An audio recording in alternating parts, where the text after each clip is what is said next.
They thought they had banished us forever. But now, finally, we have returned. Welcome back to Writer's Showcase, everybody. We're happy to be here with you guys on this fine afternoon. I'm very pleased to have my coterie of guests with me. First off, let's bring in our good friend, Tarek. Here's to the bard and I'm calling me plum. Here's to the beast and the rest of you scum. The cage is locked in and the town is aflame, and it's ours for the taking, though you get the fame. Good afternoon, ladies and gentlemen. Always a pleasure, my friend. Just real quick, I don't think the Discord pinged. I am working on the Discord ping right now. Okay, I just didn't know if you knew. There we go. Okay. Just pinged it.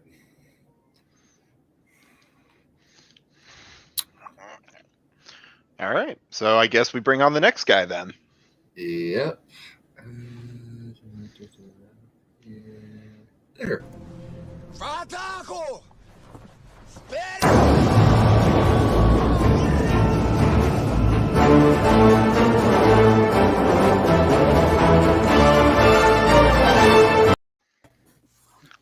Hello. Hey, again. Carl. Yeah, I've been noticing the Discord server is not getting pinged a lot. Yeah, it isn't. We haven't been doing many live streams lately. No, but the ones we do are like generally about Wheel of Time. Yeah. Well, we're gonna be doing actually, about the Wheel of Time, I pointed out to my mother, and she just this day got finished reading the first book, and she's hooked on the series and is very excited to watch the premiere with me. Really nice. So I'll be sure to bring a report of the reception from a freshly converted fan. You know, it's funny you mentioned like parents and series, because I was talking to my dad the other day. They had Rise of Skywalker on TV. He had to turn to me and say, "Did we see this in theaters? I don't remember anything about it." And I said, "Yeah, we went on release." He said, "I don't remember." I'm just like, wow, that movie left no impression on my father. Mm-hmm. Damn. Terrible, isn't it? I know. Yeah. At least The Last Jedi, you remember it. He remembered that one. He remembered nothing about this one. Yeah, it is very boring. We have one last guest. Please welcome Wasia to the chat again.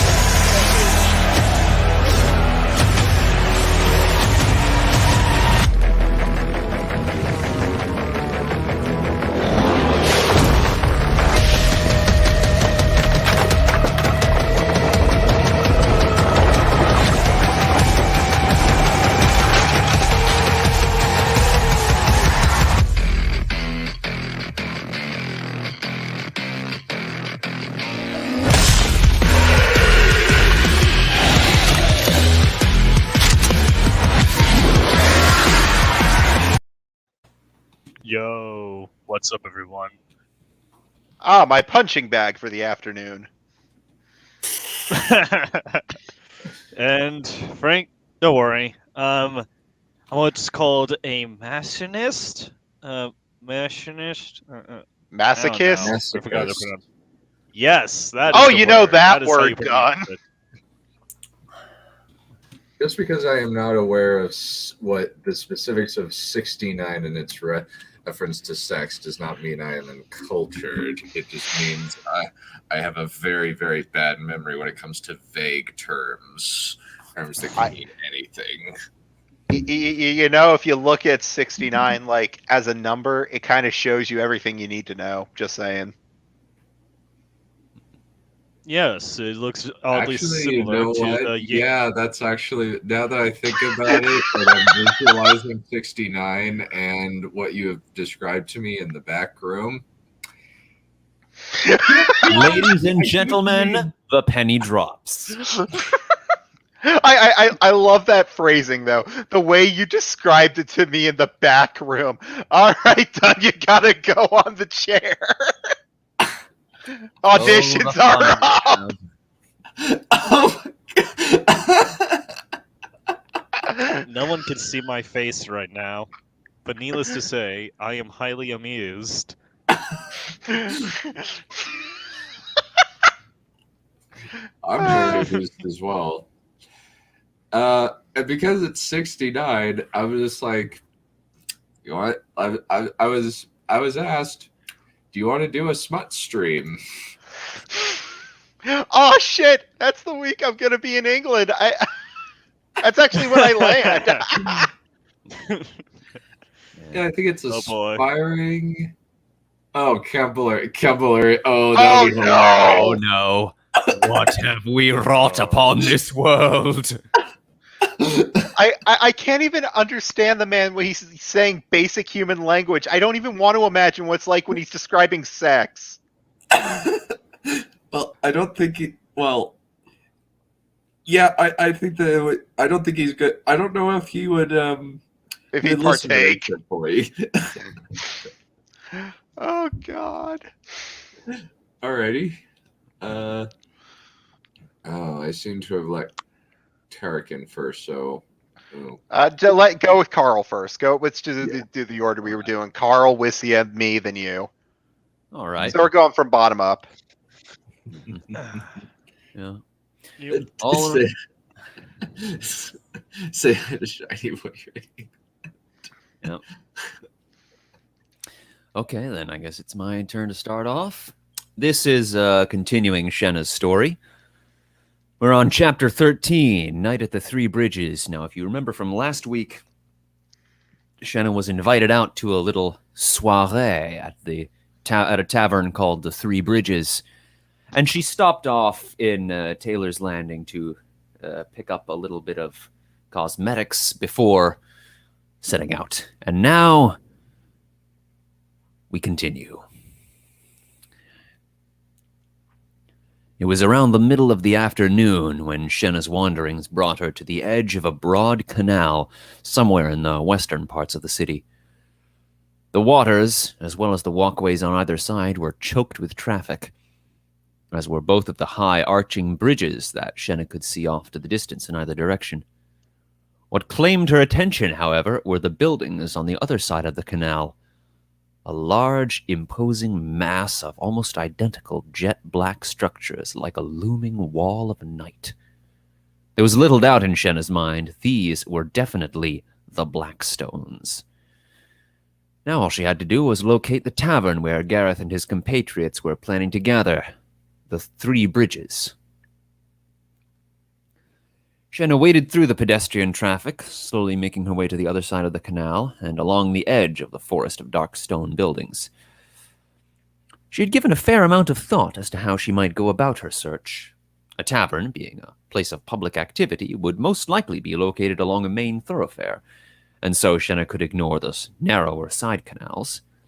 Additionally, since it was getting near to that time of the evening when taverns opened for business, any large concentration of people or distant sound of merriment would provide a clear direction for her to investigate. Shenna would also keep watch for any signs that might announce the name of an establishment. If reading was common enough in Accra for individual canals to have nameplates, then surely a tavern would require something similar. Shenna rounded the corner of the first sufficiently broad canal she came upon, and her search began. The tightly packed buildings threw long, cool shadows across the empty walkways, making a welcome change for the sweltering summer heat. Indeed, before long, Shenna found herself savoring the occasional pocket of sunlight that slithered through the thicket of dreary, dark structures. Time and again, Shenna would glance up at the sun-soaked southern sides of the buildings and think what a waste it was not to build a balcony or at least put in a window facing the sunlight. Accra was a strange city. Still, she moved on. Unlike the busy canal Shenna had crossed earlier, this neighborhood appeared almost deserted. Entire blocks passed by, with Shenna encountering barely more than a handful of people. A child going about some errand, a cargo barge floating placidly downstream, a pair of workmen idly chatting away as they went about their business. Many of the buildings had balconies on the upper floors of the shaded faces, and many of these had one or two people. But one thing did unite all the locals, however. Whenever anyone crossed Shenna's path, they stared in silence. "It's my outfit," Shenna realized eventually. Her violet blouse and black skirt stood in stark contrast to the humble garments seen on the locals. Indeed, some of the people she saw here wouldn't have looked out of place back in Riverwatch. Was this the part of Akra where all the poor people lived?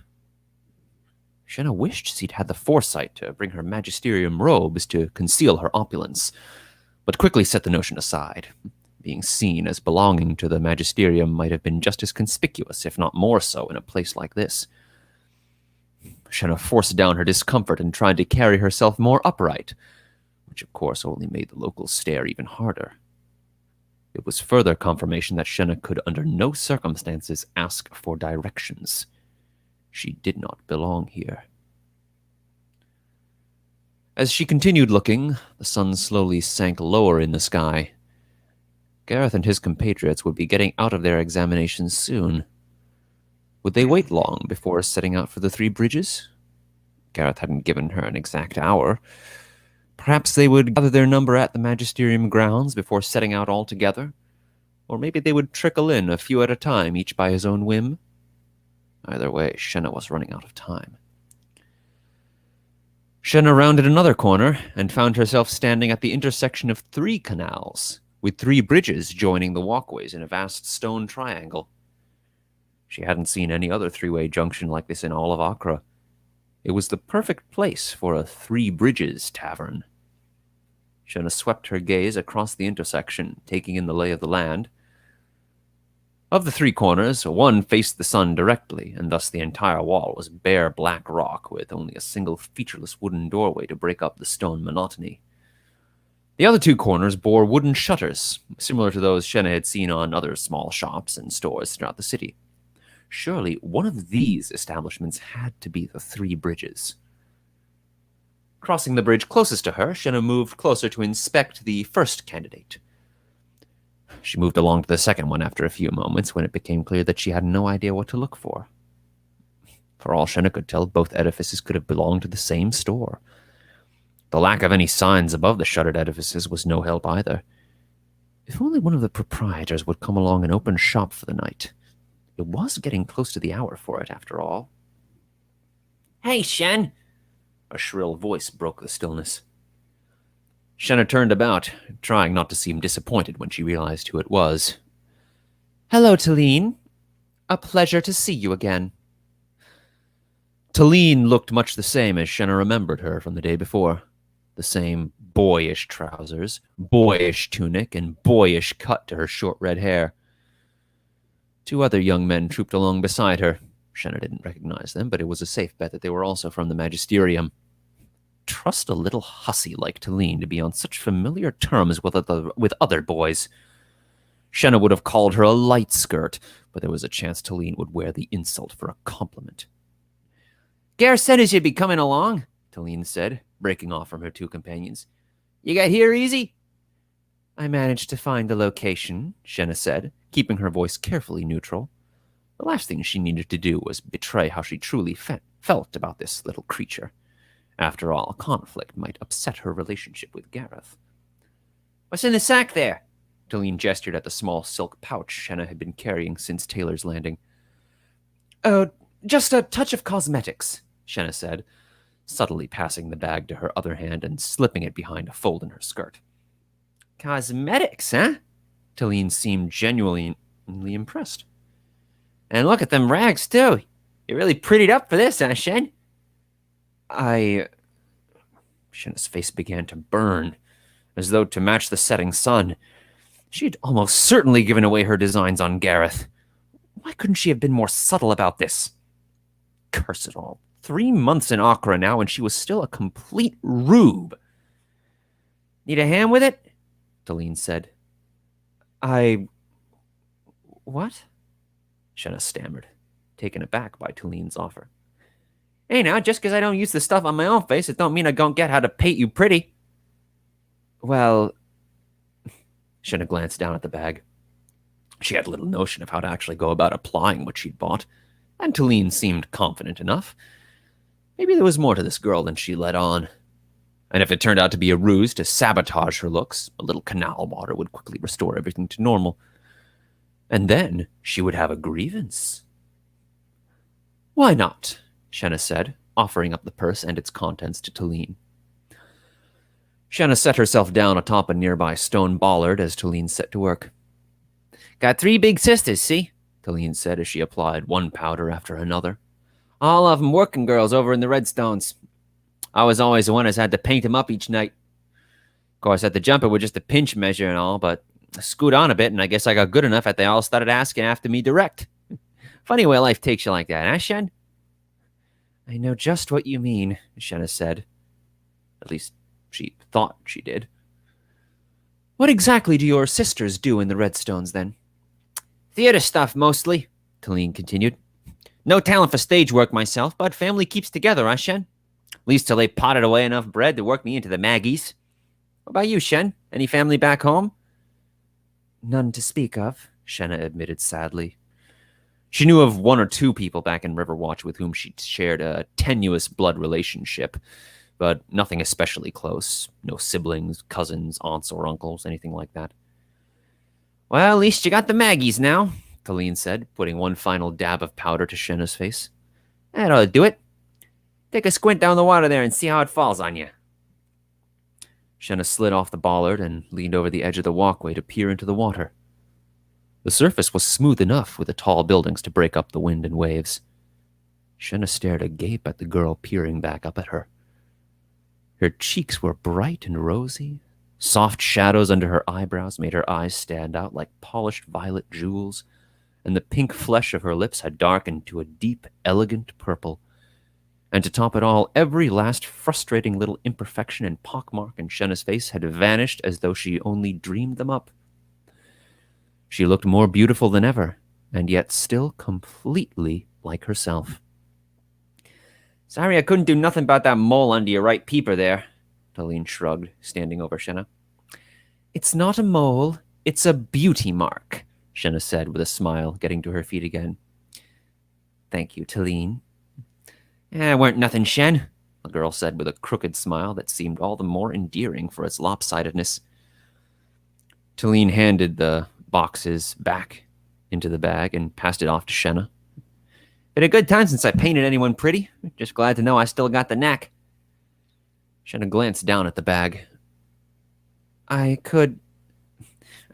doubt I've nearly the same skill as you, but I could try it on you if you wanted.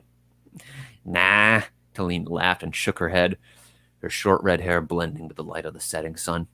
That fancy junk ain't for me. Anyhow, I'd feel ridiculous as trying to match after you, Shen.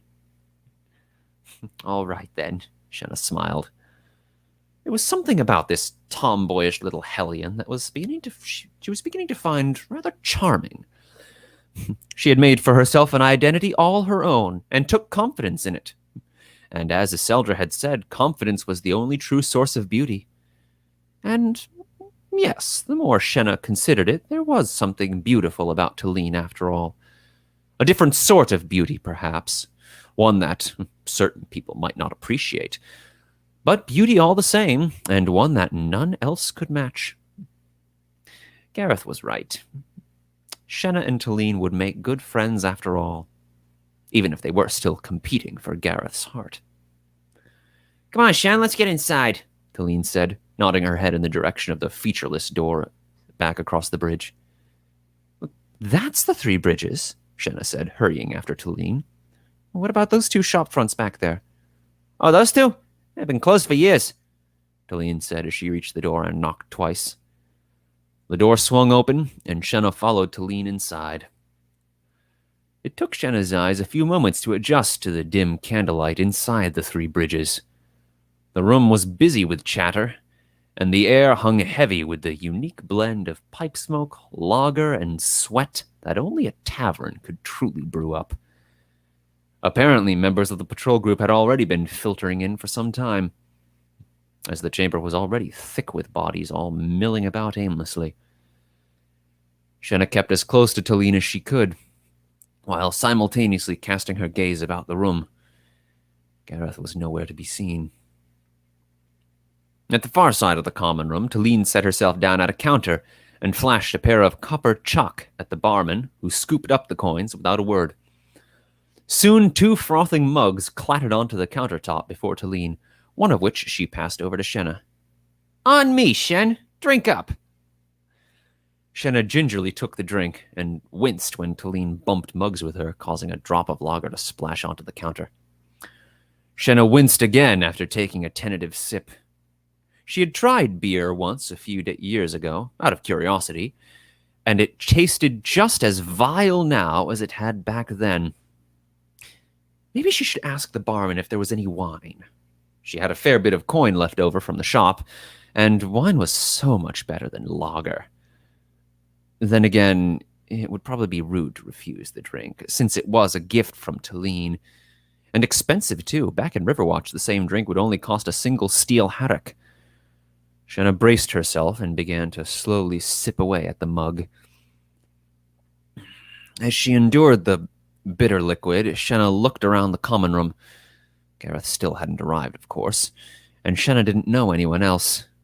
It wasn't a particularly novel revelation, but with every other person in the room engaged in some sort of conversation, Shenna was even more out of place than she had been outside in the Blackstones. Again and again, Shenna scrutinized the room, looking for a lonely figure tucked into a corner or shrinking against a wall, anyone with whom she might strike up a conversation for a moment, but she found none. What was keeping Gareth? Finally, just as Shenna reached the bottom of her mug, the door opened and in stepped Gareth at last. Elira followed in after him. No doubt the 2 of them had traveled together by palanquin. Still, Shenna could forgive a little tardiness. She slipped off her stool and made her way across the crowded common room to intercept Gareth. It was somehow more difficult this time. The floor was probably uneven or something like that. Gareth, Shenna stammered as she reached Gareth. Something wasn't quite right. Her tongue seemed thicker, more clumsy. Gareth, What had she been going to say? "Hey, Shenna," Gareth said. "Glad you could make it. Are you enjoying the party so far?" "Don't you try and get out of this." Shenna wagged a finger in Gareth's face. "Now, me and Talene and I have been waiting here for a long time. With Talene, and I... What was the matter with her? It was as if her head was a book, and someone had come along and ripped out all the pages and put them back in at random. Why would anyone do that? You couldn't read a book without the pages being in order. The story wouldn't make any sense. And really, what kind of awful person would go about ruining good books? "What are you talking about?" Gareth said with a soft chuckle. "I'm talking about books. Pay attention," Shenna said. At least she thought she was. How had she gotten onto the subject of books again? "I forgot." Shenna was still trying to sort out her head when Gareth noticed Talene. He quickly crossed the room to join her at the counter, with Shenna following after him as best she could. There was definitely something wrong with the floor. Maybe it was floating on water, like a barge. What a stupid way to design a tavern. Gareth and Talene immediately struck up a conversation, just as they had the other day back in the refectory. Shenna tried to insert herself into the flow of the conversation, but it was difficult to make herself coherent. It was hard even to sit up straight on the stool. Maybe someone had opened a window and let in a cross breeze? Eventually, just Shenna leaned over and rested her head on Gareth's shoulder. He didn't seem to mind. And he was nice and warm anyhow. The room began to fade away. Just as Shenna was about to drop off to sleep, Gareth shook her awake. The sound of conversation in the common room had gone unusually quiet. "What's going on?" Shenna mumbled through a strangely dry mouth. "Elira's about to speak," Gareth said, pointing across the room. Sure enough, Elira was standing atop a small raised platform or stage in the far corner of the room. The candlelight from mirrored sconces illuminated her dress, a simple red gown that wasn't nearly so opulent as the silver one she had mourned earlier in the day, but which seemed oddly more tasteful for its simplicity. Every pair of eyes in the tavern was on her. "Friends," Elira began, "I thank you all for coming out here tonight to celebrate the end of the course cycle. I know we are all proud of the good work we have delivered these past few months, and we are all looking forward to what the future holds for all of us. And speaking of the future," Elira continued, "we've also come here to celebrate the announcement of my betrothal to that fine young man sitting over there at the bar. My future husband, Gareth and Casavan Brightbanner of Teshin and Havar." "You're betrothed to the lady," Colleen said. "Nice work bagging that one over there."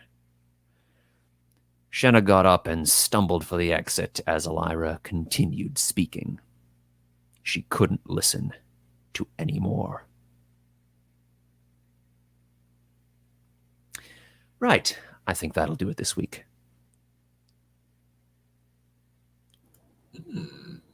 Nice twist, I have to say.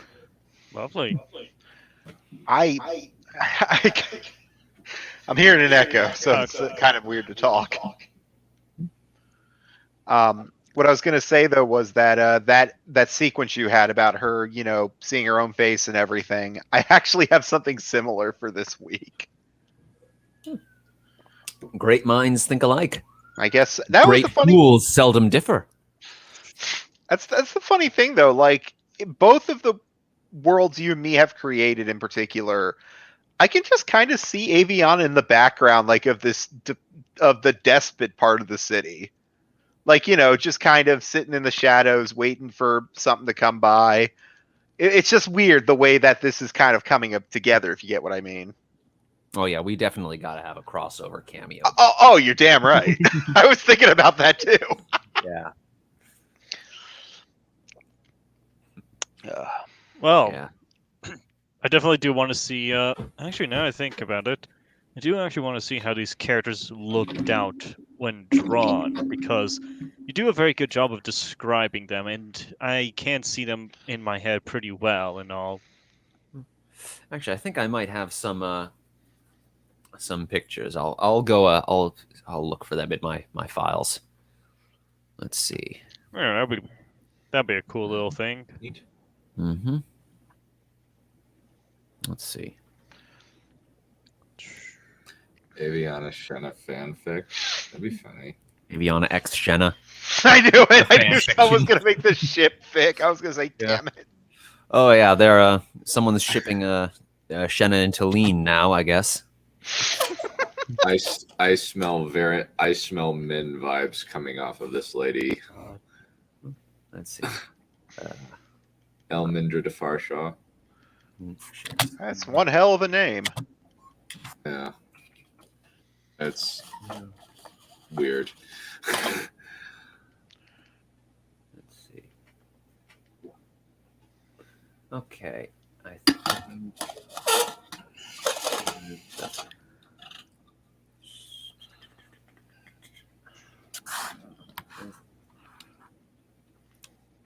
All right. Mm-hmm. Is it we're sharing the screen now? Oh, got it. Yep. So this is Shenna and her crow, commissioned pretty by cute. the incomparable Catherine Ellis of Crank Rats. Seriously, check out Crank Rats. It is an awesome webcomic. Mm-hmm. Huh. That's basically what's going on there. Mm-hmm. I think I showed a little snippet of this little guy, of Ath, when he was just going around. And That's. I think that's. That's pretty adorable. That's pretty adorable. I like it. Oh yeah. I think it's obligated. I think it's an obligation though at this point that if you have any kind of setting in medieval and it's featuring a girl, she has to have black hair. I'm starting to think that's like a universal law.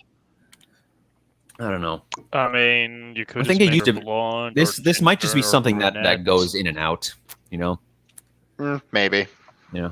Yeah, I know. Like a bunch of mine are brunettes, but the Dragonlord Annals, pretty much all the main characters have silver hair. Well, the whole reason Aviana has black hair is because of the whole bird motif. Like for a raven. I see. One moment. Tarek, if you would like to go next, feel free to. You sure? Sure. Why not? We'll. 100%. Okay. All right. Well, guess I can do that. I just want to switch over to my better microphone. Just make sure it's attached this time. It's attached, smartass. Well, there've been a couple times where that has not been the case. It's been immensely amusing.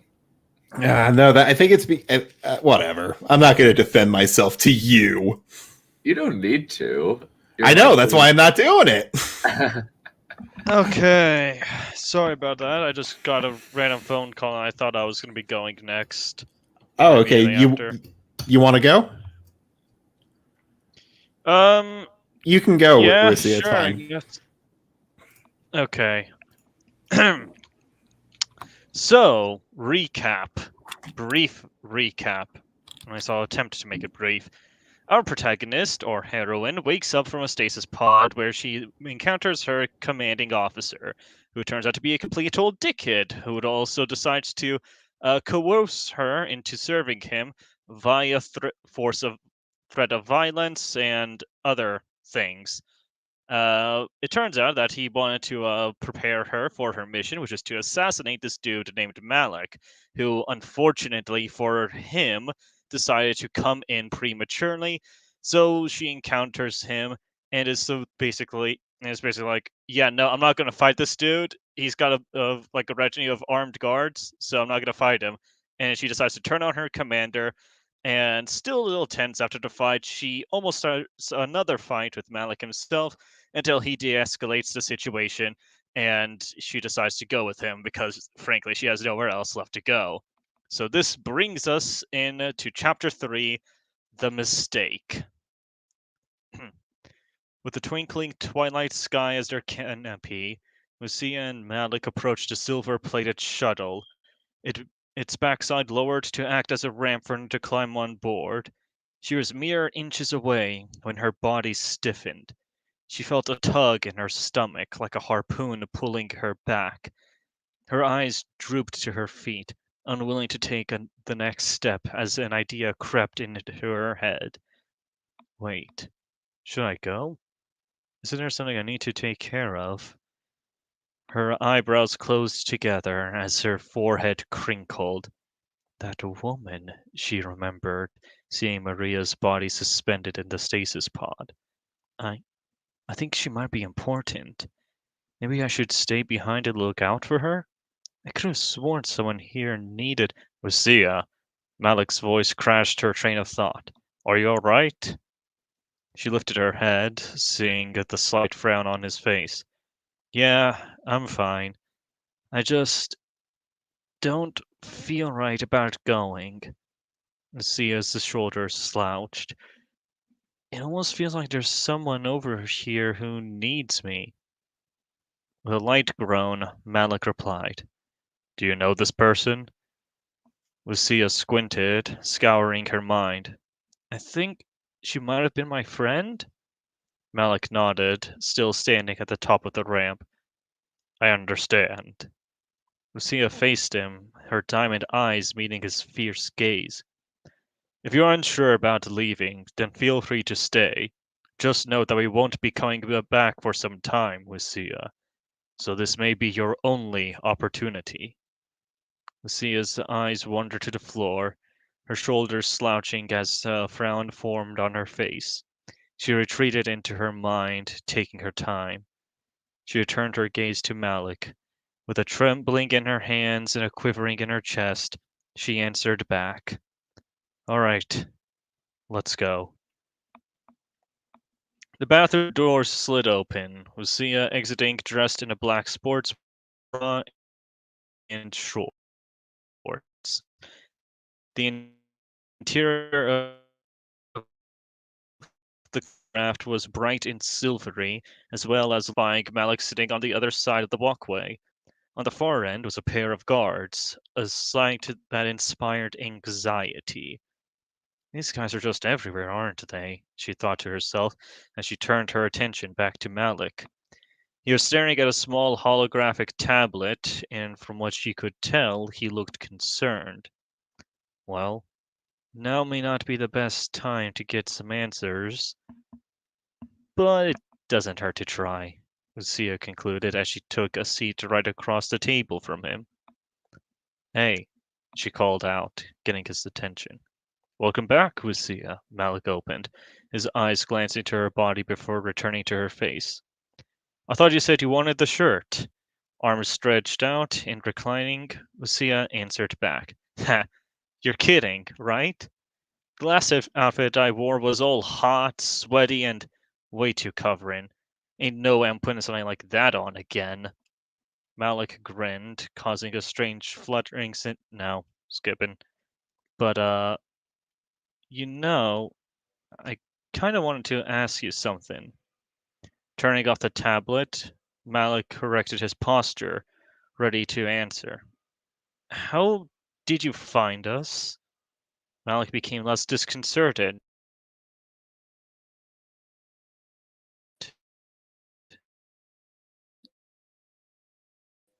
Earnestly answering. Well, as you can easily imagine,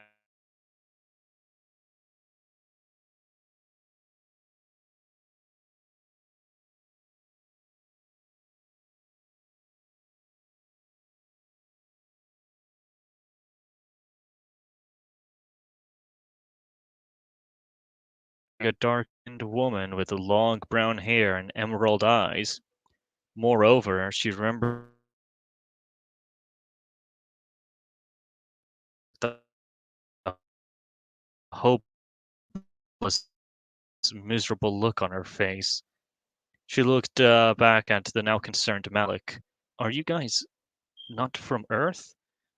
Malik, understanding where this was going, simply nodded. Indeed.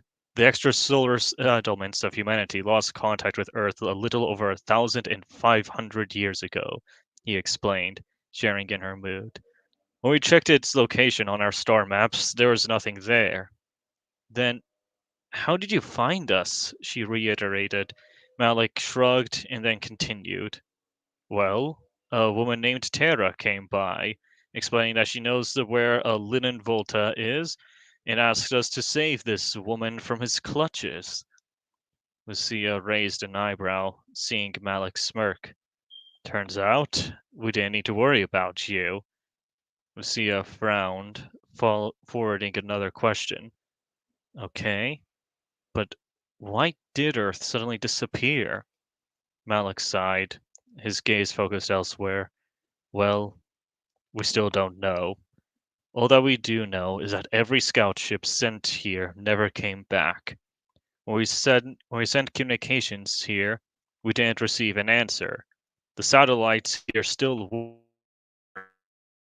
work, so it couldn't have been a solar storm.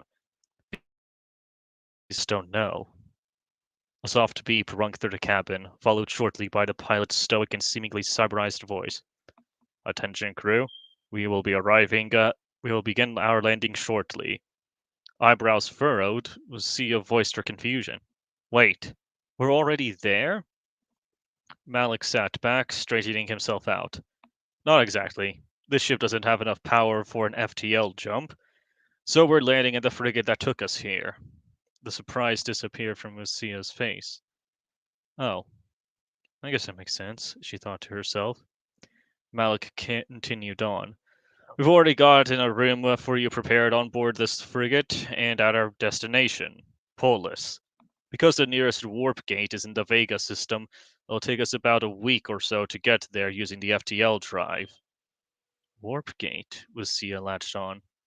Didn't that green-haired lady, that green-eyed lady, say they worked like wormholes? She felt a slight pressure beneath her feet, like she had just landed on something. A hissing sound ruptured through the cabin as the shuttle depressurized. Lucia looked away from the hallway and back to Malik. All right, we're on board, he beckoned her. Lucia nodded, got up from her seat, and followed him down the ramp. Yet, as she waited, her stomach curled, a strange sensation climbed up her throat, and her head became weightless. Why am I feeling like this? It's been nothing but nice to me so far, she reminded herself as the ramp's mechanisms whirled to life, lowering itself for them. Lucia glanced back at Malik, seeing him stand stoic and proud, yet the paranoia continued to climb. No, he's being too nice, like he wants something from me. She walked out with him onto the hangar floor, her eyes immediately darting away from him. All around her she could see the gunships landing and lowering their ramps with scores of troops exiting the vehicles. Startling still was the sight of another variant of the gunships, one carrying a tank. Fuck, this is a serious operation they have got going on here. Hell, why do they need all this hardware if they're just gonna arrest some guy? Her eyes returned ahead. Waiting at the bottom of the ramp was a dark-skinned woman in a green camo power armor. She stood just as tall and proud as Malik did, arms folded behind her back and everything, sending a ripple in Lucia's form. When she spoke, it was with clear authority and confidence. Hold on. Is there an issue with with my presentation so far? Like the internet issues? Yeah, actually, you cut out a couple of times. I don't know if it caught God up or damn not, it. but it was pretty noticeable that there was some gaps. Crap. All right, I'll try to continue on as best as I can. This website I'm reading off of is having issues as well. Let's see. Let me just find where I was. Okay. When she spoke, it was with clear authority and confidence. Welcome back, Captain. Smiling still, Malik answered her. Good to be back. Lucia's eyes darted around, taking in the gray interior of the ship and the rows of armed troops on either side of her, feeling eyes fixated on her. But her attention immediately fell on the woman in front of her. Her facial features were clearly African, and her black hair was tied into so many knots. But the woman's aura was welcoming, even if it was ultimately drowned out by the overwhelming presence of the armed guards. As it seems, the woman took notice of her. Huh. So, you must be the Phoenix, she smiled, looking back at Malik. And a pretty good-looking one too, huh? Lucia raised an eyebrow, looking back at the now blushing Malik. He coughed, signaling his disapproval. The woman's smile melted away. Sorry, sir. Clearing his throat, Malik introduced her. Lucia, this is my first sergeant, Sergeant Grace Mendez. Grace took a look at Lucia, having to look up to see her face. Lucia, huh? We could shorten that down to Wiss. She shrugged. Sure, I guess, but I don't think Lucia needs to be any shorter. Malik fixed his posture, standing up straight. All right. Now, back to business. Lucia turned her gaze to him. Sergeant, Could you provide us the escort to her room and make sure to assign guards to watch over her? Her eyebrows came together, her fists tightened. Make sure nothing. I'm sorry, but why would I need guards again? She snapped. Malik blinked, turning his attention to her. You saw how I handled myself out there. I don't need any guarding. Uh, I know. Then what are they there for? She snarled, getting up in Malik's face. I thought I was your guest, not your prisoner. Racia's tone darkened, a fire lit within her. Or do you think I'm just some wild animal who's gonna go around and start murdering? Racia heard multiple clicks sound, multiple clicking sounds, and felt something hover behind her. The barrels of the plasma rail guns. Get back from the captain now! A vanguard shouted. Lucia blinked, realizing just now that her hands were wreathed in pink flames. But just as fast as she heard the sound of the safety being flicked off, the fire died out. Lucia backed up, seeing the shock on Grace's face and the guns pointed at her. It was quiet enough to hear her own pulse. The startled look melted off Malik's face. Lower your weapons, men. She's not our enemy. The vanguards did as he said, flicking the safety back on their PRGs. Breathing uneasily, Lucia's eyes darted back to her hands, watching the slight glow fade away. What the hell was that? I didn't even mean to do that. What? Why did I? You're right, Wiss. She looked up at him, seeing the morbid expression on his face. My apologies. Trust is a two-way street. And you've already put your faith in us, so... He reached for the belt around his waist, unclipping it and handing it over to Grace. I'll show her to her room myself. Hold on to these. She shook her head, seeing his pistol and sword were still attached to it. Sir, are you sure you... I'll be fine, Malik replied. Lucia, bewildered, watched the Malik beckon her. Come on, this way. Shaking her head, she followed the captain out of the hangar into the hallway. Her eyes remained open, yet empty, staring at the floor as she marched on. What the fuck was that? She reeled. Why do my powers just suddenly go off like that? She looked up and straight at Malik, who continued to escort her down the gray metallic hall, feeling a weight grow in her chest. I could have hurt them. And without even realizing it, too. She listened to the sound of Malik's boots clank against the floor and the hum of the air conditioning until, finally, she summoned the courage to speak. Hey, I'm sorry for what happened back there. I don't know how it happened, but I just got real angry and you don't need to, Malik answered, without turning around. Her lower lip dropped as her eyebrows came together. I don't know what happened between you and Lennon back there, but it's clear you've been through a lot. He stopped, Lucia doing so immediately after. They were almost at the end of the hallway when Malik turned to face her. I understand if you still don't fully trust us, and I'm not going to ask that you do. He extended his hand, offering her a card-shaped object. I just want you to know this. If you ever do, I promise we won't let you down. Lucia looked him in the eyes, seeing their unflinching resolve. Then, feeling the weight of his words, she nodded. Lucia's eyes darted down to the device that in Malik's hand as she took it. They're called H cards. They have everything you need on there. Once we register you as a citizen, you'll have access to a bank account, internet, apps, everything. Lucia blinked, opening it to the homepage. Thanks, but why are you being so nice to me? Malik exhaled, his hands tensed. Because it's clear you're a talented woman, Lucia, and you've got heart. We can use some of that in the VGC. Lucia raised an eyebrow. VGC? The Vanguard Corps, Malik elaborated. The elite spearhead of the USR's military, reserved for only the most talented recruits. Lucia blinked, her cheeks flushing pink, immediately feeling the weight on her shoulders. Thanks, but I'll think about it.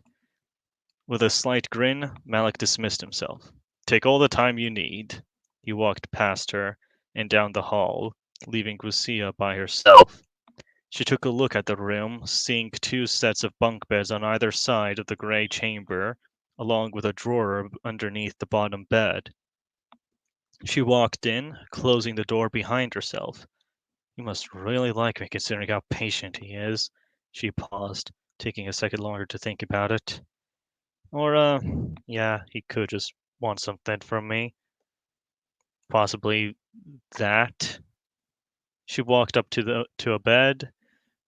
She walked up to a bed, her eyebrows drawn together. Lucia reached around back. Well, at least I could take this stupid thing off, she thought, as she removed the article and tossed it aside, feeling a blast of heat rush up past her face. Fuck, that was hotter than I thought. Tighter, too. She groaned as she laid down on the bed, hands folded behind her head. Rosia stared up at the ceiling, feeling a cool, relaxing breeze. She closed her eyes, relaxing in the bed and emptying her mind of all thoughts. But she couldn't. She felt the sting, the pressure to her temples. She couldn't get the sight out of her head. His writhing form, the cut across his chest, and the smell, the horrible smell. A strange sense of familiarity rushed into her head, a feeling of deja vu. Rosa? She heard her voice, loud and desperate. Don't leave me, please.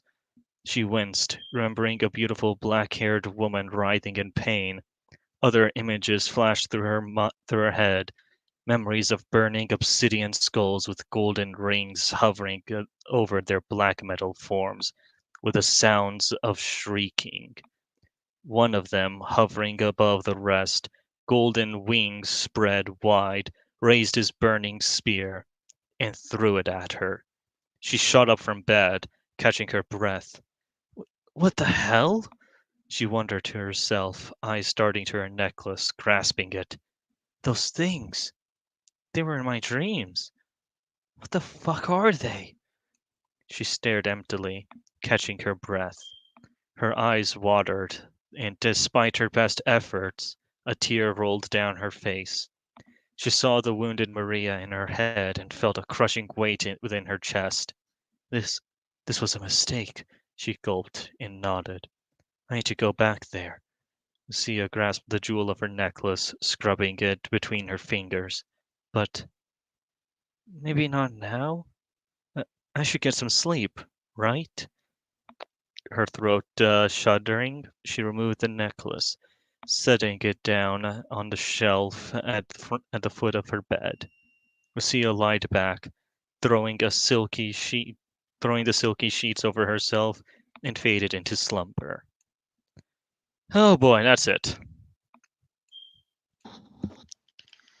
That was bad. It was pretty awful. Yeah, holy crap.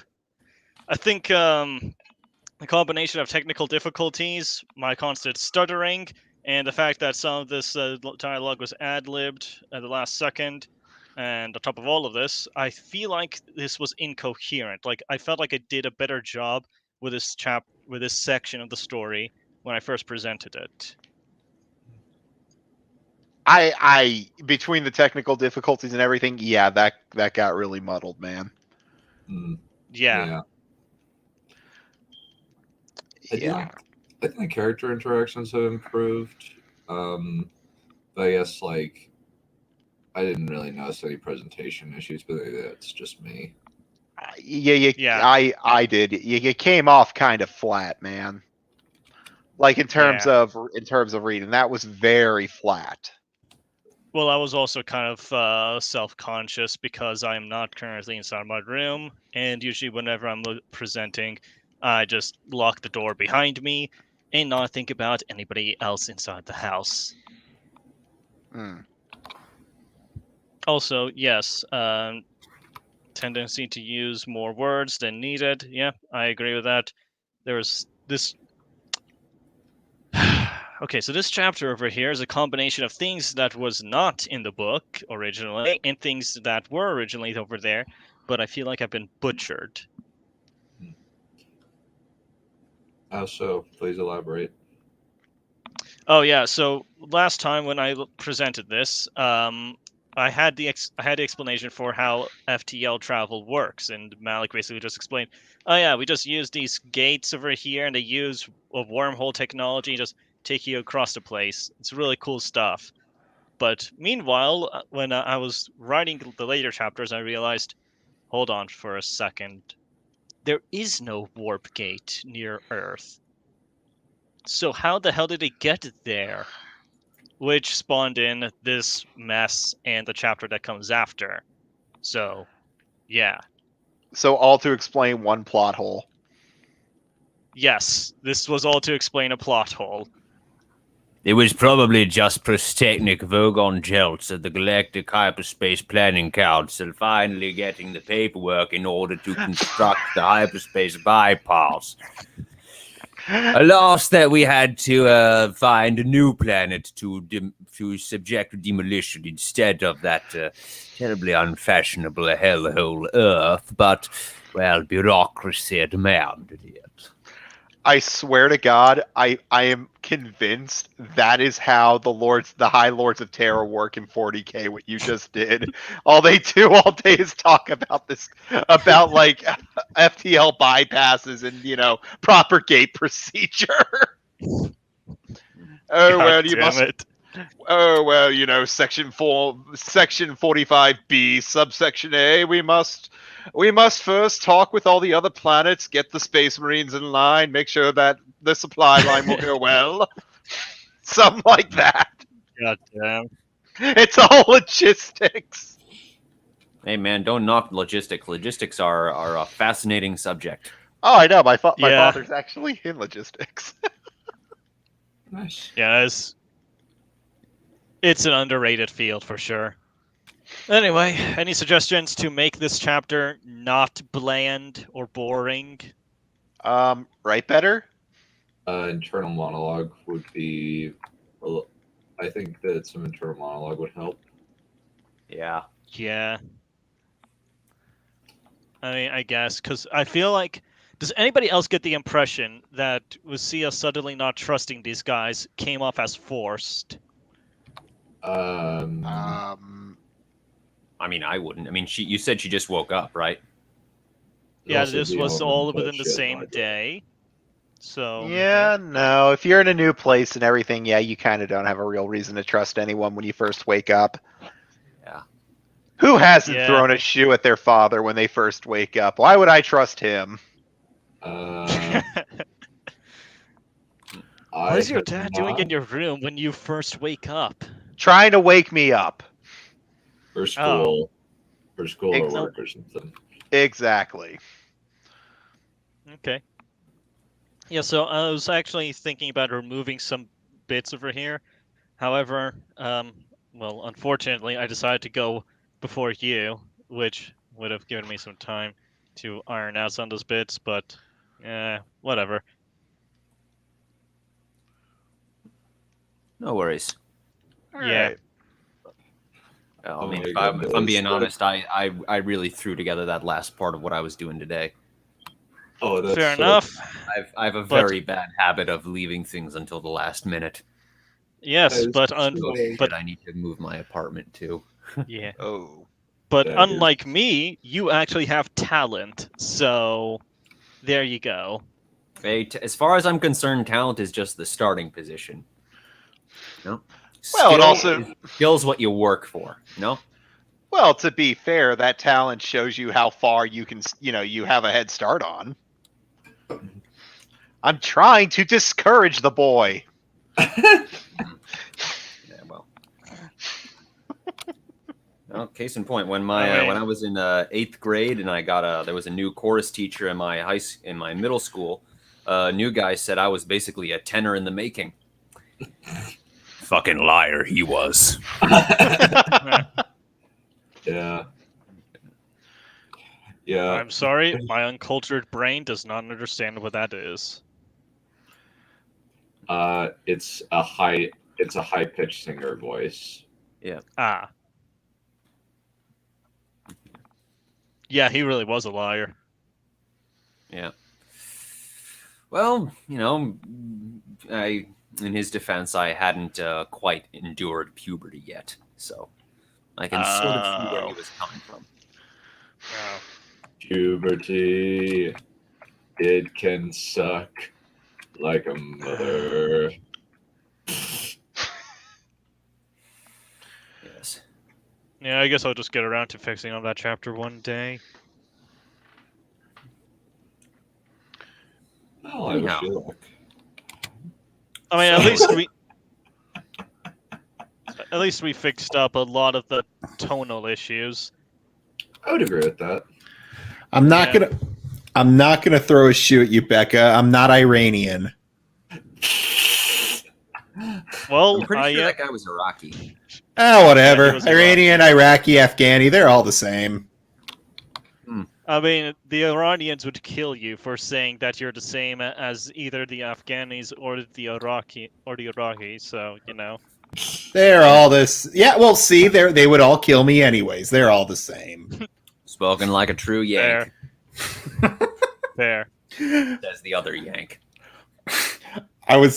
I said I was going to that trip to England this coming up week. I was going to bring a copy of the Declaration of Independence and give it to some British person saying, "Here's the divorce papers. Fuck off." Oh, that's great. I think I was going to do it to the TSA agent. I was going to say, "Your laws don't apply to me." I love what he says. I love how Becca said lies. You throw shoes at your dad, you throw shoes at your sister. Huh. Well, I do come from a Jewish family. Maybe it's just the Middle Eastern. Yeah. Man, the funny thing is, I was half expecting you to say, "Wow, you are right to name that chapter The Mistake." I didn't even know the chapter had a name.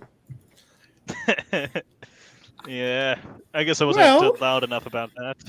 Well, just remember, Wissia, abortions may be illegal in Texas, but they're legal everywhere else. Just saying. Yes.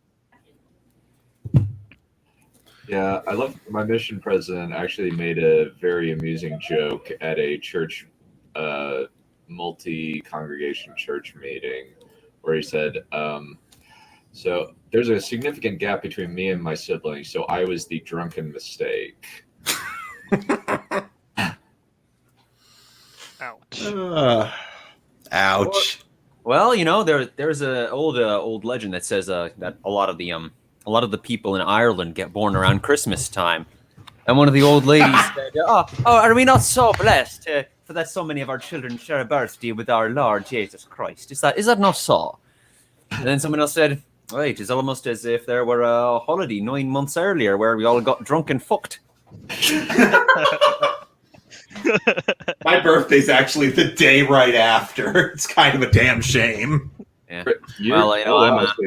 So you and me are one day off of having the same birthday. March 19th? Oh, March 19th? Oh, never mind. I thought you said December 9th. I thought you meant December. No. I was my birthday's March 18th. I was saying I'm a day off of St. Patrick's Day. Yeah. Oh. As for me, I just turned 32 yesterday. So I'm almost certainly a Valentine's Day baby.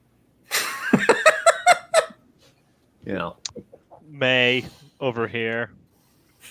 Yeah. So nothing exciting going on here, unfortunately. It's funny. I always considered Aviana to be like a winter birth, like probably sometime in December or maybe January. So yeah, she was a St. Patrick's Day baby. Nice. Speaking of Aviana, Yeah, I why think don't you, I. let us What know is what it? she's up to this week. Yes. All Let's see right. the next chapter in her story. Why? Because you want to you want to run my story through the mud like I did yours? I'm sorry, I'm having too much fun. Okay. I mean, It also that assumes that there's something. That assumes there's something bad to run it through the mud in the first place. So carry on. all right. Just as a quick refresher from last time, Marcel came to the training hall to meet with Aviana, and they had a fight, like not obviously like an emotional fight, but they had a sparring match, and the Chancellor revealed that he's actually very impressed with her progress, as is Silas. And before he left, he said that his wife, Raquela, or Lady Wayne, needs an escort while going through this Maltese festival that's going on in the city, and Aviana accepted. And that leads us to where we are today. Aviana shuffled back as she moved out of Silas's attack range. She kept her sword positioned diagonally with both hands on the hilt, prepared to block whatever attack he may throw at her. She tightened her guard as Silas strafed in a clockwise circle around her, and in the same motion took a large step forward and swung at her side. She managed to block his attack, but caught the full force of it, almost throwing her off balance before she caught herself. She had just repositioned her sword again to block his next attack when she had noticed his motion changed from a swing to a thrust. She attempted to jump back, but it was too slow and felt the wooden blade plunge into her stomach, making her gag and cough. "How is it you were not prepared for that? That's the third time today I've used that trick," Silas scolded, looking down at her. Hunched over, Aviana coughed again, then looked up at Silas, her eyes watering and her face contorting in pain. "Let's take a break," Silas said, lowering his shoulders and relaxing his posture. "You're clearly distracted today. What's wrong?" Aviana composed herself and slowly stood up straight. I'm sorry, Silas. I just have a lot on my mind," she answered, rubbing her stomach in an attempt to dull the pain. "You're thinking about the Maltese festival, aren't you?" Silas said, shaking his head. She could feel her heart bubbling with excitement at the mention of the festival. The city hadn't held one since before the siege. Every year since then, it had been canceled. "The festival was always a highlight of everyone's year at the orphanage. It was the only time there was enough food to satisfy everyone," Aviana explained. "We would always sneak whatever leftovers we could back to the orphanage, and they would usually keep us fed for at least a week." She could already taste it now. Ribs with meat that fell off the bones, salted pork that melted in her mouth, vegetable stew with mushrooms that floated in a rich, creamy broth, and fruits of all flavors, shapes, and colors. She began to salivate at the thought of all that food that would be hers for the taking. "Aviana! Aviana!" Silas yelled, breaking her from the fantasy. Aviana shook her head and looked into Silas's eyes, feeling her cheeks turning warm. "Sorry, and yes, sir, I have been thinking about the festival a lot over the last week. I can't help it. I'm so excited," she replied, beaming a wide smile, decorating her face. She saw Silas smirk. "I've never seen you look so happy or excited," Silas said, getting up and walking towards the weapon rack. He placed his sword in the slot and turned around to face her again. "The Chancellor has informed me you're going to be accompanying Lady Wayne at the festival." "Yes, sir. He asked me personally to do so." I apologize, I read that wrong. "Yes, sir. He asked me personally to do so," she responded, her voice shaking slightly. It felt strange. Every other year she had gone with Matron Alessia, Merrick, and the other children. This would be the first time that none of them would be at the festival with her. "Well, if you're going to be accompanying someone as distinguished as Lady Wayne, you cannot attend looking like a peasant," Silas said, gesturing to her clothes. Aviana looked down at herself. Her clothing was in worse shape than it had ever been. Various holes and tears in her pants exposed her pale white legs, and her white shirt hadn't fared much better. The shirt was beginning to turn yellow, caused by blood, dirt, and sweat. She had made various attempts to wash her clothing. However, no matter how hard she tried, the stains wouldn't come out, and the holes and tears only grew larger. All the washing really did was prevent her from bringing a vomit-inducing odor wherever she went. Even her boots hadn't been spared, as the soles were starting to wear out, and her feet threatened to pop out with almost every step. I don't have anything else to wear, though," Aviana admitted as shame washed over her. The thought of accompanying someone as important as Lady Wayne looking the way she did mortified her. Silas walked into the arena's stand and came back with a package in his hands and presented it to her. Aviana looked down at the paper package before looking up at Silas, confused. This is from the Chancellor and I. We both agree that you need more appropriate attire for accompanying Lady Wayne tomorrow. Aviana took the package and knelt on the floor, slowly opening it, making sure not to destroy the paper it was wrapped in. She didn't want to ruin it, as she was sure she could find a use for it later. She slowly pulled the item from the package and gently unfolded it, revealing it to be a maroon-colored dress, and underneath it, a pair of similarly colored shoes. Try it on, Silas said. Can you not look, please? Aviana asked sheepishly. Just put it over what you're wearing. Aviana nodded, feeling more comfortable with the proposition. She untied her boots and stepped out of them before slowly lifting the dress over her head. It felt odd wearing 2 layers of clothes, but the fabric from the dress felt light and easy to move around in. The long sleeves were just long enough to reach her wrists without hiding her hands, and loose enough to move easily. Despite having her pants on, she could feel the skirt of the dress stop just before the bottom of her feet, allowing her to move without dragging the dress on the floor. She stepped into the shoes that came with the dress and pulled the heel back, sliding them onto her feet. She took several steps and noticed that they fit snugly against her heel. Do I look presentable? Aviana asked with a giggle as she folded her hands in front of her, like she had seen noble women do at the festival. You will once you wash up, Silas said with a hint of humor in his voice. Now get out of the dress and fold it back up. Aviana stopped smiling and lowered her head, her face turning bright red with embarrassment. I'll show you how, Silas said with a slight smile. Aviana slowly and gently pulled the dress over her head and placed it on the floor, then stepped out of the shoes. Silas came over and slowly began to show her how to fold the dress, starting at the bottom and ending with the crossing the sleeves. By the end, the dress looked the same way as when she had received it. Thank you, Silas. Silas nodded and got up. I will be by tomorrow to escort you to the festival. Make sure you wash up tonight, Silas ordered, as he began walking towards the hatch. Yes, sir.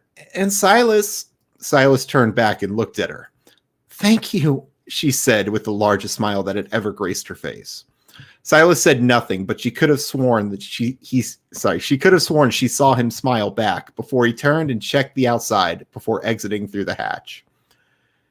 Aviana opened the hatch and slowly peeked her head out, turning it left and right, up and down, observing the area around her. Once she had determined it was all clear, she crawled out of the hatch and lowered it behind her. She walked towards the end of the alley and then onto the cobblestone street. She found Silas waiting for her in front of the boarded-up windows to the hall. His arms were crossed and he was constantly looking over his shoulder. Silas was wearing the same outfit she had always seen him wear when they were training, a simple shirt, tan pants, and boots. Are you ready? Silas asked. Yes, sir, she replied, almost jumping, unable to contain her joy.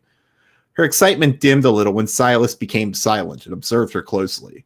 He observed her body for a moment and then moved his hands gently to her dark hair, gently rubbing against it, and frowned. Stay still, he ordered. Aviana gulped as she felt his hands grab a bundle of her hair near the scalp and gently pull on it. She watched him dig his other hand into his belt pouch for something, before stopping and pulling his hand back out. We can't have you looking like a wild mare, he said, opening his hand and revealing a wine-colored ribbon in his palm. Silas turned her around and then wrapped the ribbon around the hair he had grabbed. Tell me how that looks, Silas said, gesturing to a puddle in the street. Aviana paused a moment inside before walking over to the puddle. She took a moment and braced herself before leaning over to look into the reflective waters. She was prepared to step on the reflection of the ugly, pale, gaunt-faced girl with ratty black hair and sunken purple eyes. The reflection she had always seen every time she looked into anything like water or glass. Yet, what reflected back at her was a young girl in a beautiful maroon dress, with bright purple eyes. The girl's cheeks were flushed with color, her black hair groomed and held together with a beautiful wine-colored ribbon. She was a bit on the skinny side, but she looked human, with no sign of a living corpse she was used to seeing. Aviana reached her hand to her cheek and observed as the reflection did the same. Is that really me? She asked aloud, still in disbelief. It is. You're not the same girl I met all those months ago. You've come very far in a short time, Aviana, Silas answered. Aviana turned towards her mentor and rubbed her eyes slightly, finding it odd to find tears there. She could see Silas smiling back, his lips and eyes full of pride. And that's it for this week.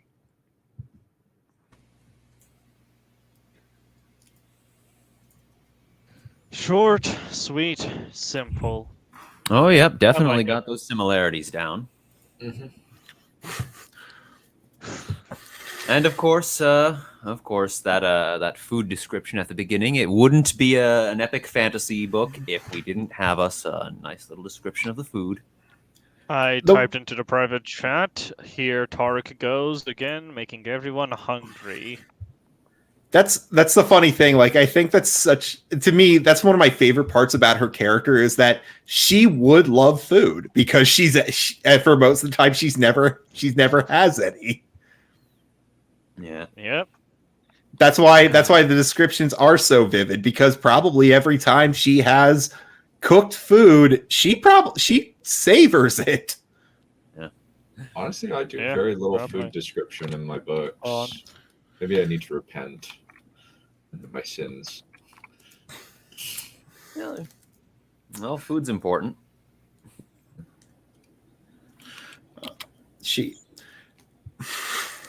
Thank you, Becca. I look forward to seeing the pixelated pictures of y'all all running through the fjords and whatever of Great Britain. I think it will be quite cute. It will be adorable, yes. But in all seriousness, though, this is easily my favorite part, because I don't know if you remember, but a long time ago I set up that she really hated looking at her reflection. Every other time she saw it, she tried to distort it. She tried to make it go away. But this is the first time in the story that she's actually happy to see what she looks like. That's very sweet, actually. Because, and the reason for this, and I'm only explaining this because it's been a while. Like, if you're reading the book, chapter to chapter rather than like week to week, like we're doing it. If you remember, she's scared of death. She's highly afraid of death. And when she looks in her reflection before this, she sees someone on the verge of dying, and that horrifies her.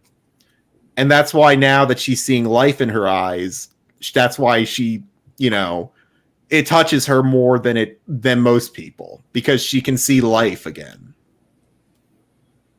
Yep. Well, again, this chapter is pretty nice.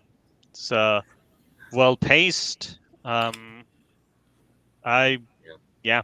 like I said, that assumes there's something to drag it into the mud with. Congratulations. Thank you. I seem to have offended the British people in the chat by saying fjords. Fjords. Don't worry about it. I'd soon rather live in Britain than Norway. Sorry. Mm-hmm. Well, I'm half Swedish, so I've already made up my decision on that matter. I'm assuming that your decision is screw Norway. Ja, självklart. Man, fuck the Norse.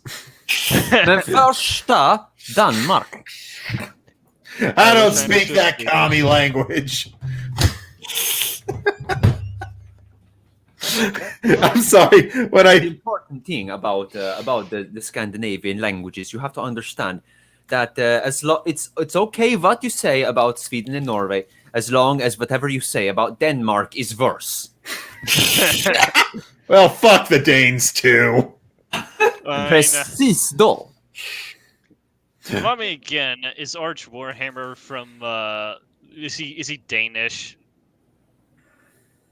Does he sound like a guy choking on a potato? Somewhat. Because if he does, then he's Danish. Okay, well, the Danes gave us Arch Warhammer, so screw them. Oh man, Becca's showing her toxic patriotism right there.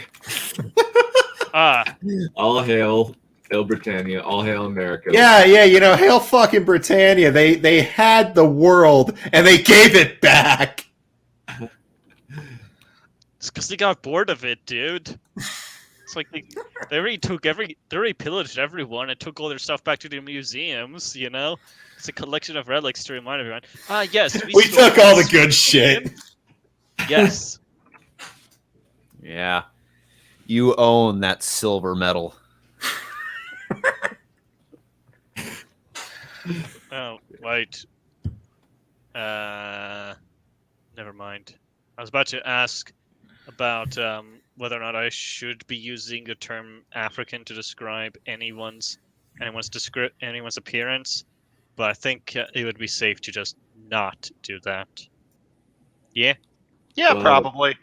Well, it depends on the Yeah, I context. think- You could just say like dark or swarthy skin, and I don't think anybody would cancel you for it since it's a descriptor rather. Yeah. Rather than stereotype.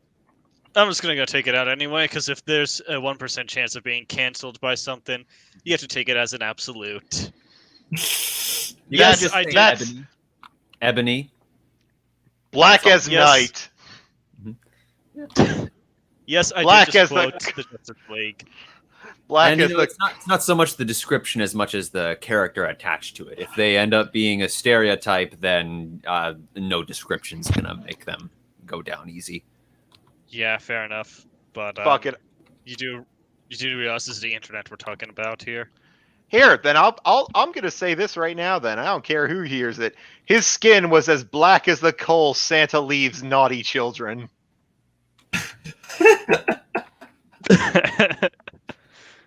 God damn.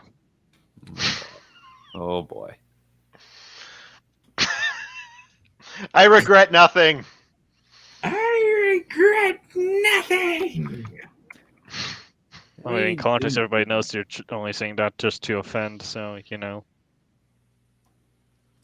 What can you do? For all they know, I could be describing the salamanders for 40K. WTF? Bad part. Well, the salamanders are described as having charcoal black skin anyway in the actual Yeah, exactly. books, See, so- I could be describing the salamanders for all they fucking know. And in the artwork, they also have red glowing eyes on top of that, so, you know. Yeah, they're horrifying. But they're also the nicest and most cuddly marines out of them I was all. gonna which is say they're the iconic part. cuddliest. Yeah, kind of. Kinda. Do you even know what we're talking about? Not even remotely. You see, the salamanders are the kind of guys who would literally who would sacrifice their lives all heroically to save the civilians, but they will also inflict the most horrifying way to die upon the alien, the mutant, and the heretic. Well, Plain they simple. burn. They burn deserved. things. Well deserved. Yes. I think we still have years to do. Yes, we do. Yep. I am going to be continuing with my Dracula, adaptation, I guess you could say. I don't know how else to put it, other than I'm just doing my own version of Dracula. Read a couple of things. So far, Mr. Harker has arrived, and we met a young man in the early 1400s who named him Michael. Some reason he is going to Wallachia. It's technically not fanfics because you can't have fanfiction about public domain. So he's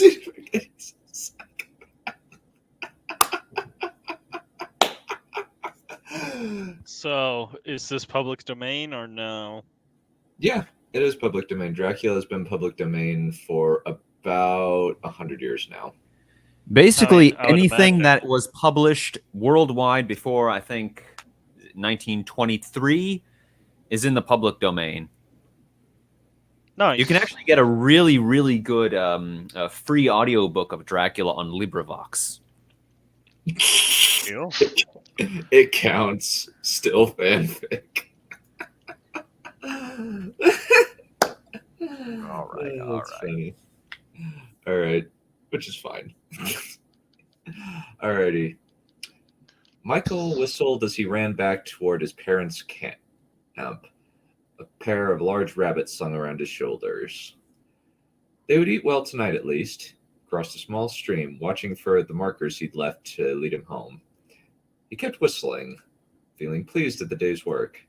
His family had been traveling in the wilderness for months, trying to find a town to resupply at. At least they would be eating rabbit rather than wild mushrooms and old bread. The sight of smoke coming from his campsite killed the whistle mid-blow. Michael almost dropped the rabbits in a mad dash toward the camp.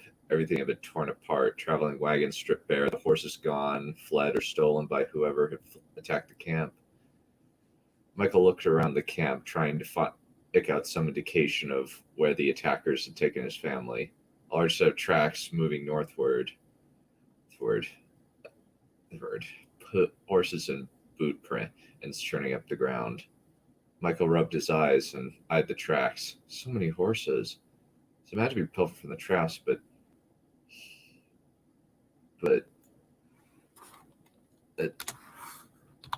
he was the middle child. Never expected to achieve much in his life. Most of the work he did was manual labor, nothing to do with any kind of leadership. Well, now is the chance to prove himself, whether he liked it or not. Michael straightened his back and followed the tracks. He began doggedly, but once night fell, he had to admit that he needed to stop and rest. Quietly, he sat down and set about lighting a fire. Once he had gotten a good blaze going, Michael drew his knife and started skinning the rabbits. They were still good. It had only been an hour since he'd left at the camp. He rolled up inside his cloak, trying to keep warm. Hopefully, the fire would keep away any predators. The next morning, Michael opened his eyes and stretched, feeling stiff as a board. He groaned and stood up, put his fists on the small of his back, then pushed as he bent backward slightly. A series of loud cracks sounded from his back. Michael rolled his shoulders back, kept going along the track, keeping his eye out for berry patches and other edible plants. Admittedly, he didn't take much time for stuffing his face. He was moving too fast for that. Finally, he reached a small town with a large castle sitting on a hill overlooking the town. He ducked around a tree and watched people enter the town. Thankfully, a number of tan-skinned people like himself went through the town. Merchants mostly, but by the goods hanging out of their windows. Michael scratched his chin, following the trail with his eyes. They had to have gone into the town, but why? Maybe they weren't bandits. Maybe it's something more horrible going on.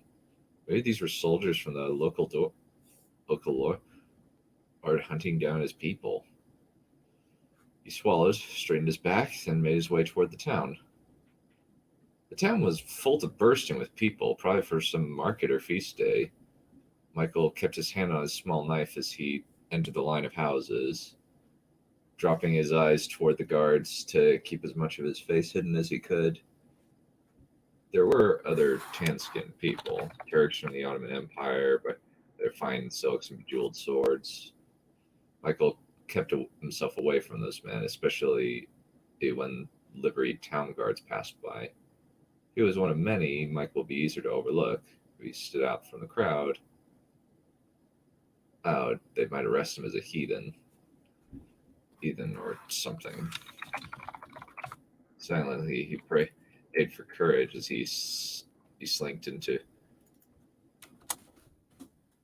an inn where a number of men whose skin was as dark as his own had apparently congregated.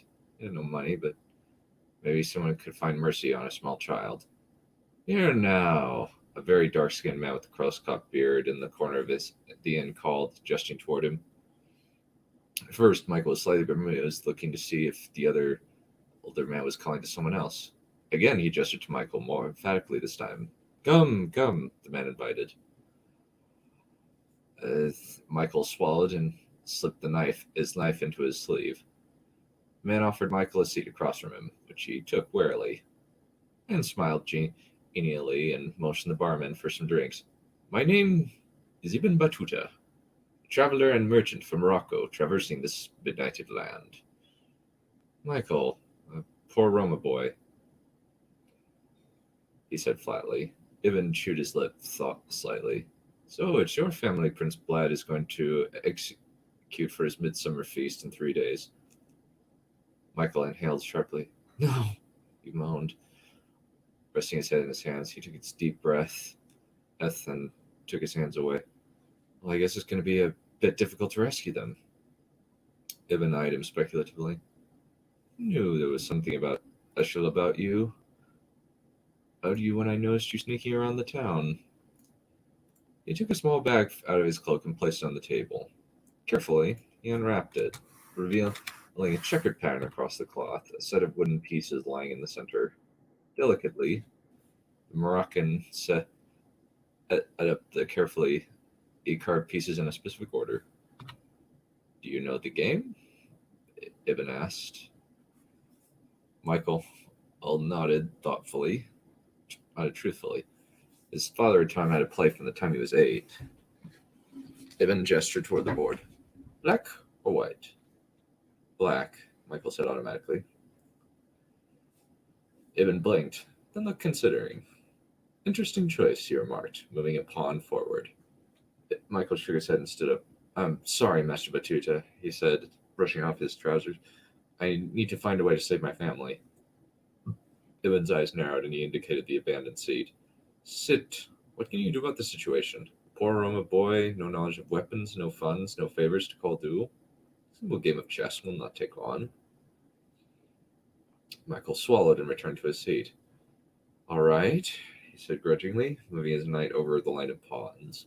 The game progressed slowly, Michael attacking aggressively at first, Ibn maintaining a more defensive strategy.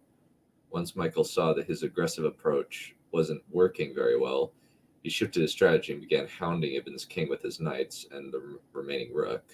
Ibn noticed what he was doing and responded by taking one of Michael's knights with his queen. Michael planned out a set of moves, then moved his pawn to protect his rook.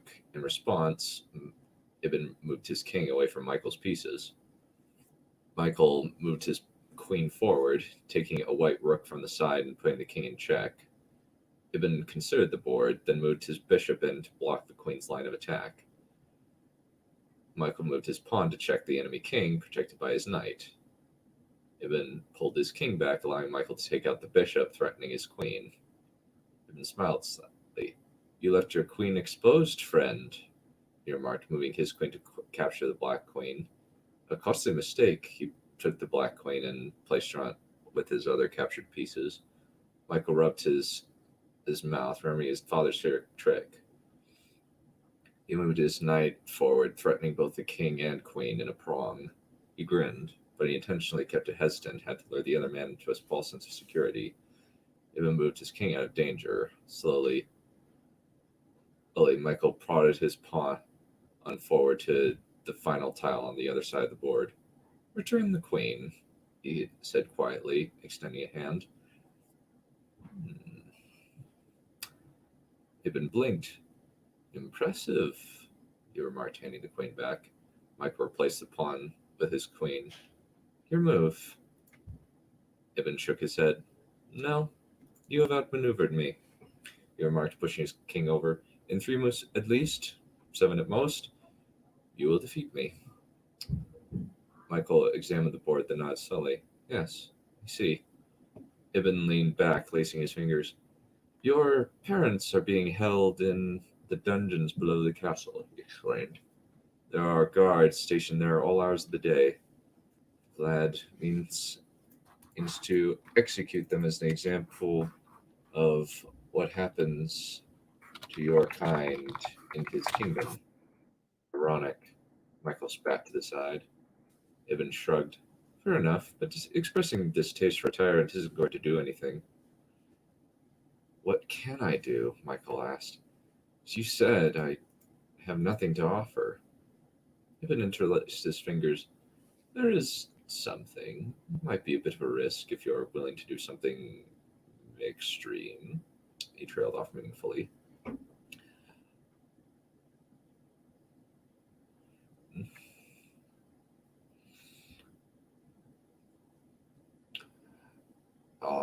I'll do anything, he said earnestly. My family is everything to me. Ibn nodded and stood up. Come with me, Michael, he remarked. There is a way. Would you like to follow me? Michael swallowed. Play me false and you'll regret it, he promised, stroking his knife in his belt. Ibn shrugged.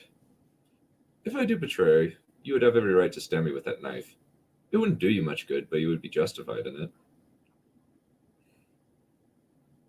it. Michael licked his lips. How far do we have to go? A day outside the city.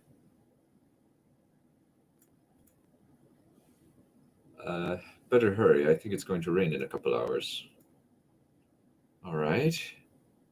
Okay. All right. Mike said hesitantly. Just take me there. The Moroccan ushered him toward the stables. Come, I have a pair of horses waiting for us. The next several hours were spent trotting their horses through pouring rain. Michael barely felt the cold. His mind was utterly focused on his objective. He had to rescue his family. Finally, Ibn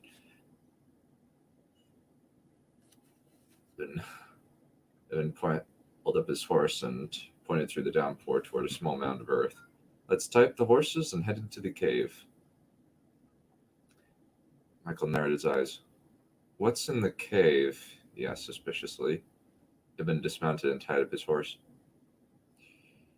A power older than the Prophet, he remarked, sounding genuine. If you want to save your family, you're going to have to make a deal. For my soul, I imagine.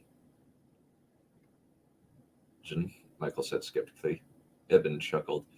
No, they don't want your soul. Something valuable, yes. Your soul, no. Michael took a deep breath and motioned toward the hole in the ground. You first, Batuta, he remarked. Still don't trust me? Ibn's smile was wry. Come on, then. The two men walked into the hole, which as Michael got close, he saw was a long tunnel extending downward. Once they were out of the rain, Ibn pulled out a lantern and blew gently into it. A small flame appeared on the wick, despite having no flame or manner of lighting it. Michael backed away, drawing his knife. What did you do? He demanded. Ibn smiled and raised the lantern to light their way. Have you not heard the Arabian Nights? He asked. No stories of jinni or other supernatural beings? So you're a jinni, Michael replied, voice calmer than he felt. So, what is this power you spoke of? The power relies on your wish, Ibn remarked, walking forward along the tunnel. I wish to be able to travel the world, giving aid to anyone who requires my help. That is how I knew you were in dire need of help.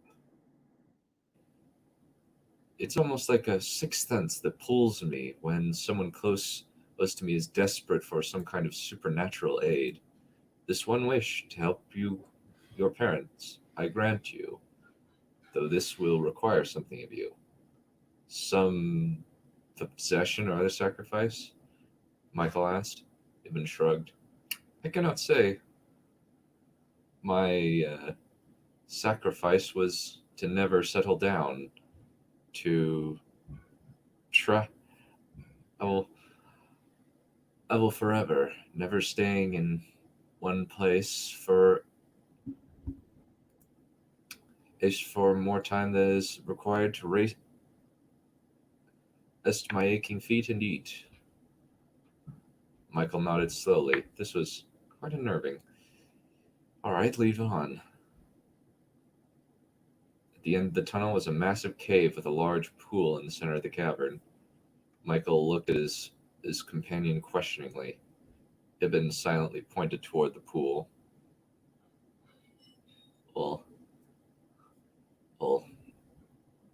Then indicated the knife in his hand. He made a cutting motion over his hand. Michael nodded in acknowledgement of the older man's instruction. Silently, he walked down to the pool that knelt. Slowly, he drew his knife across his palm, then made a fist, allowing the blood flowing from the cut to drip into the water. Your request for an audience is granted. It was as beautiful a voice as he had ever heard, musical, like a stream flowing down a mountain. What do you wish of me? Michael stretched it at his throat, mouth extremely dry. My family is in the clutches of an evil man, he began. I wish the power to save them from this danger. A good request, the voice mused, unselfish and noble. What do you have to pay for this service?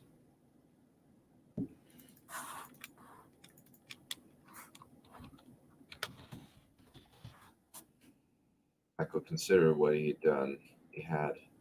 Strangely, his possessions, meager as they were, didn't come to mind as he thought about good payment. I have a name. Aim, he replied. I've got a good mind.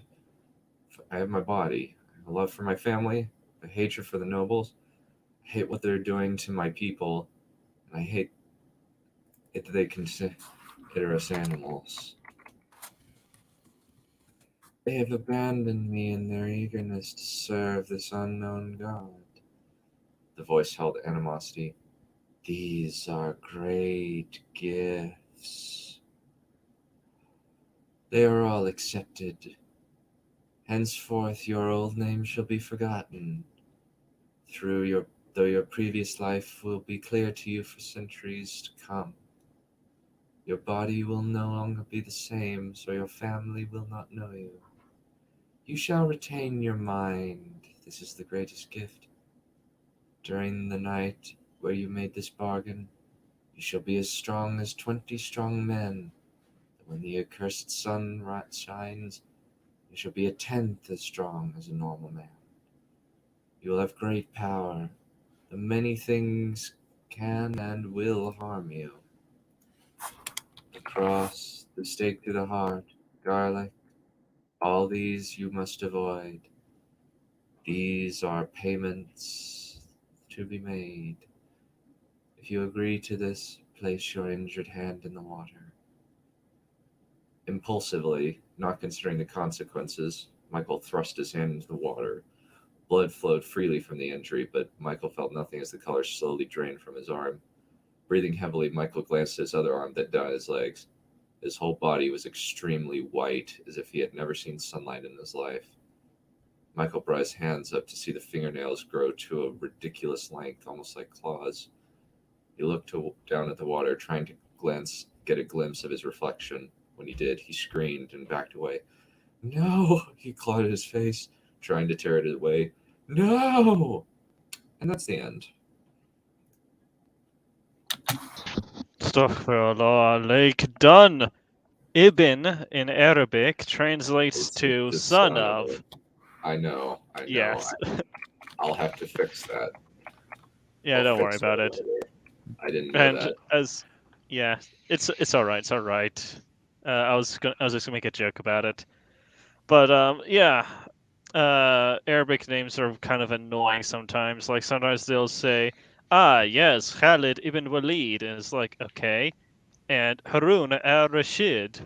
And if you want to be extra pretentious, you can go with a last name like Suleiman Yusuf ibn Nasir al Rahim or whatever, which is like Solomon, Joseph, son of this guy, the blank.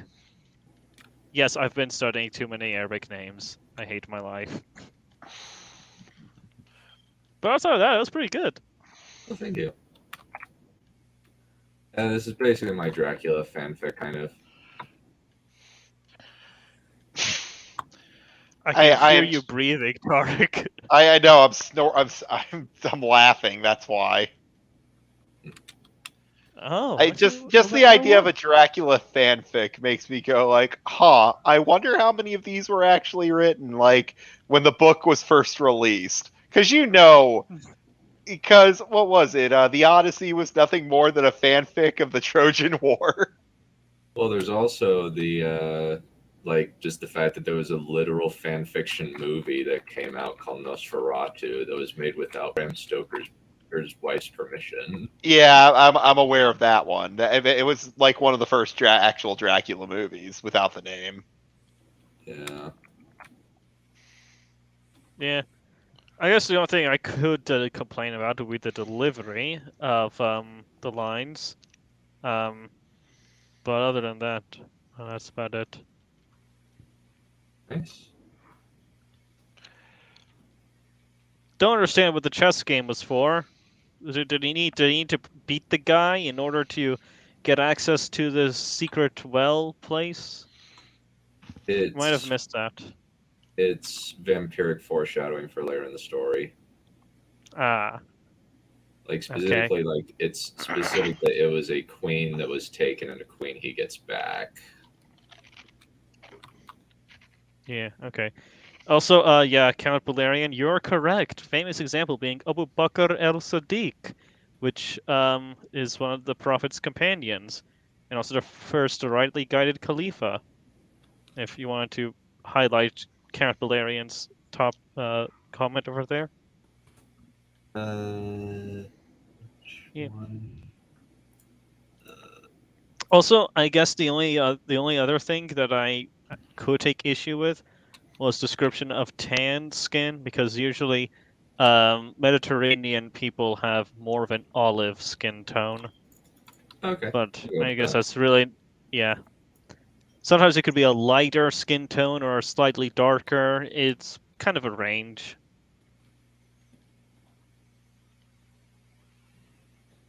But yeah, that's it. I'm sorry to also bring the subject back to what I presented today, but I completely forgot to ask, what did anybody over here think of that last bit where Rosa has that flash of memories and suddenly decides that she wants to go back? Feels kind of arbitrary, in all honesty. Like it just happens. There's no build up to it, if you know what I mean. Yeah, that's fair. Alright, I guess I could just go remove that. I also shorted the length of the book significantly.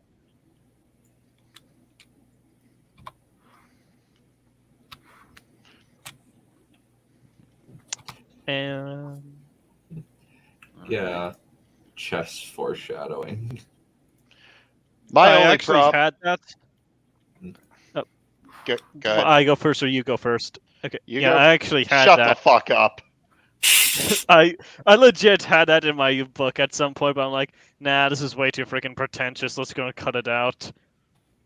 Also, Malik isn't smart enough to know how to play a game of chess anyway.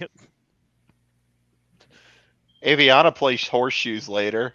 You know, something fun for a kid. That's pretty cute. I don't know that I have any games planned for this. I don't know that I've created any. Yeah. I'll probably think of something.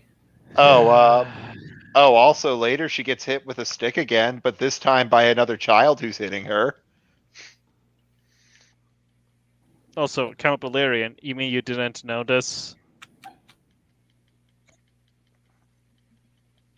Yeah, I wanted something that made kind of like this version of Dracula kind of unique. Chess, clearly. Yeah, since like just a chess master, and it's going to be very much a part of his motif. Like, motif and attitude to how he strategizes. Yeah.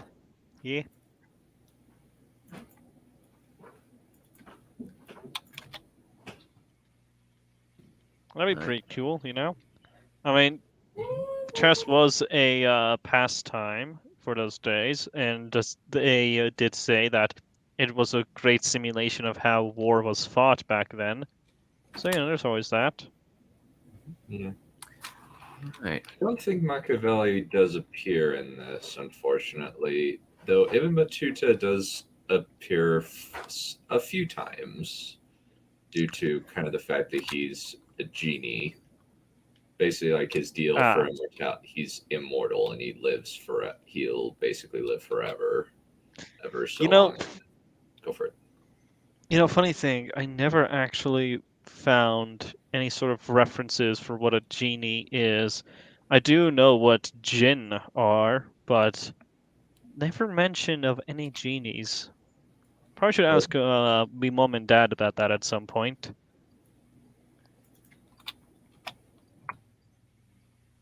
They could be the one and the same.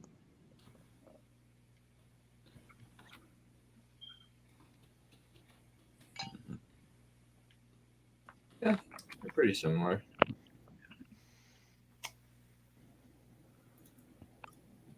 All right. All right. Well, it's been fun tonight. It has. Yeah. Yes, it has. Yep. I've just got my work cut out for me, so thank you very much for having me on. Of course. Always Fun a as pleasure. always. Alrighty. We will call it good for today. Hey, I think tomorrow we will be recording I'm going to be recording first a commentary for Lion, the Witch, and the Wardrobe, and then we're going to be finishing up Ash vs. Evil Dead.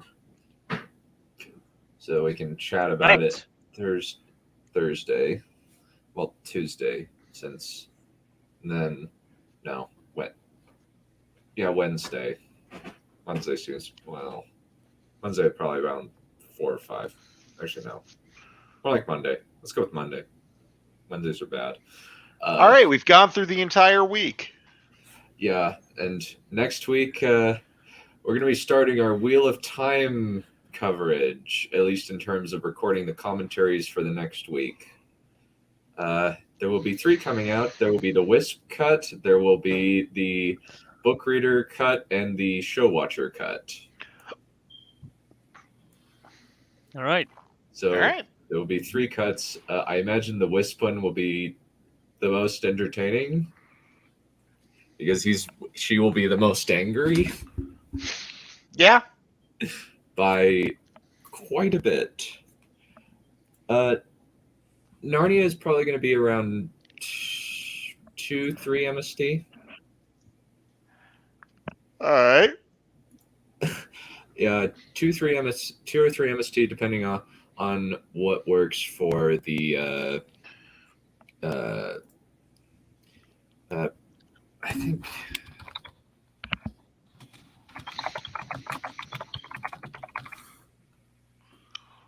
Let me check something.